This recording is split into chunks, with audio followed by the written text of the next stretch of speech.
Distraught residents of Chatsworth said they feel robbed of their basic human rights as they have been left without water for 6 days.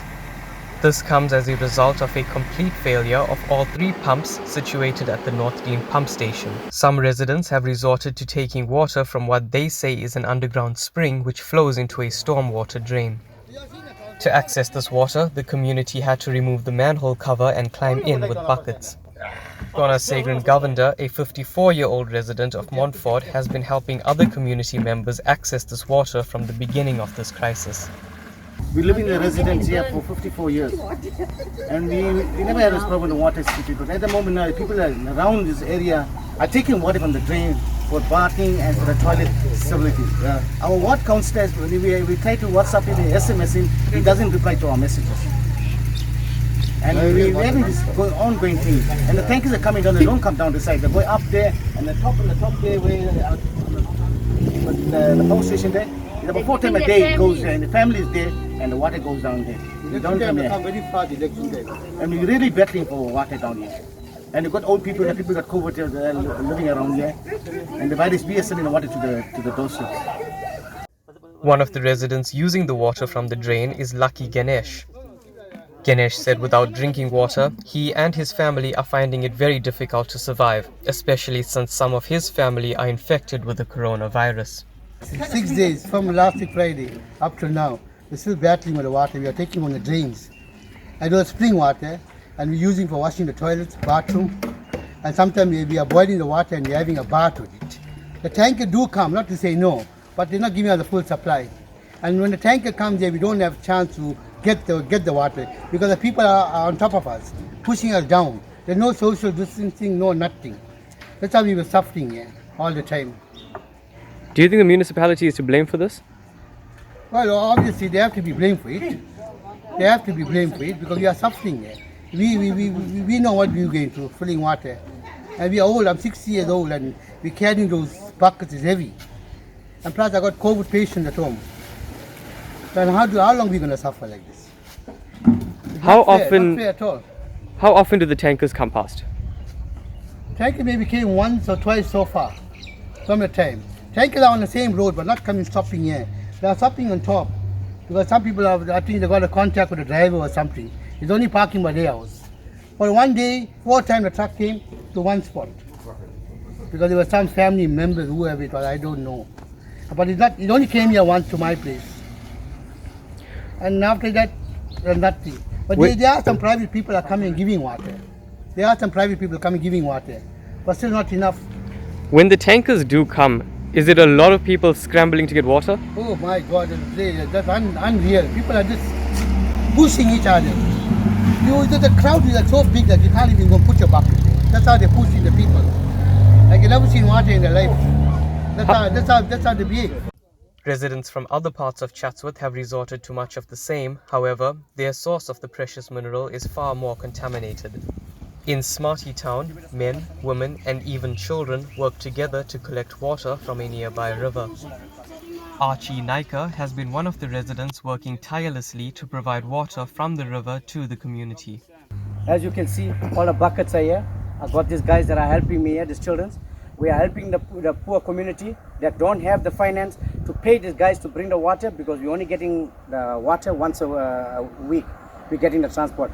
Like this morning, it came 2:30. People that are on medication cannot wake up that early in the morning to take water. In that case, the truck went back almost full because it was just 3 or 4 people that took the water. Other people couldn't take the water.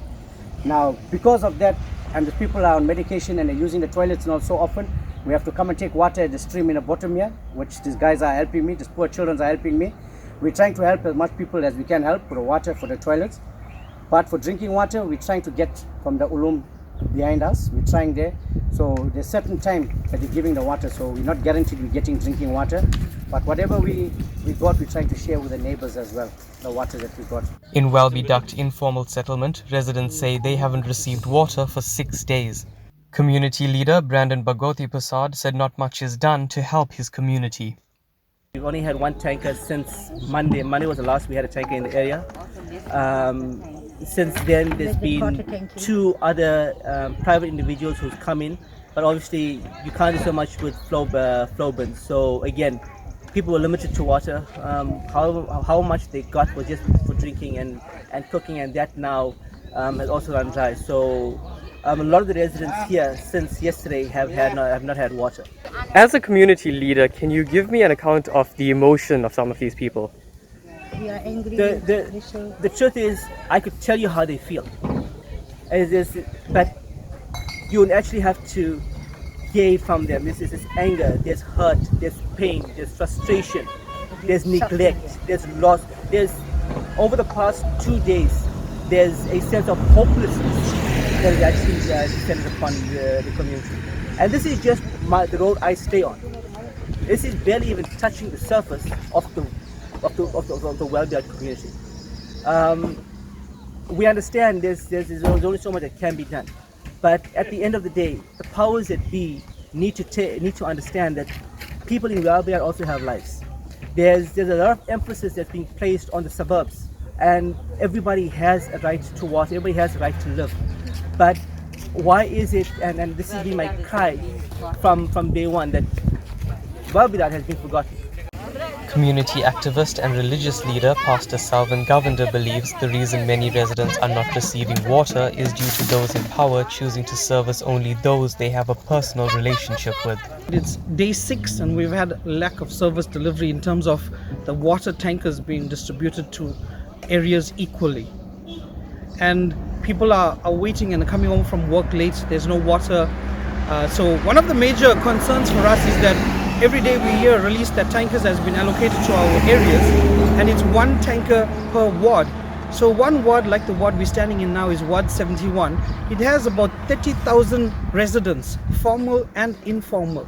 How do you service 30,000 people with 1 tanker? In the evenings around 5 or 6 o'clock, 1 or 2 additional tankers are allocated to the area, but they are then given to friends and ordinary residents who are community members. They've been allocated these tankers because of their connections, thus, something like that. So it's not really allocated to the civic structure, because the chairperson of the Crossmoor Civic would have been allocated one towards the latter part. But whenever we look for it, it's not there. So we've had many individuals, NGOs that's come on board, and they've given us trucks with JoJo tankers and flow bins, and thus many activists in Ward 71 especially are on the road daily, day and night. Every morning we've been going home around 2 o'clock trying to assist people to get water.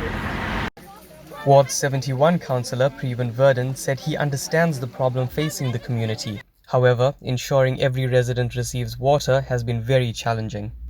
In terms of the water tanker distribution, it has been a huge challenge. During the day, from about 10 to about 5, I'm given 1 water tanker to service my entire community, which is really insufficient. After 5, I'm then given 4 tankers.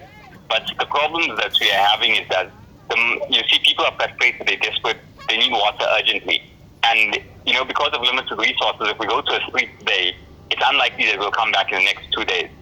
So when people see a tanker in the area, our tankers are being blocked off.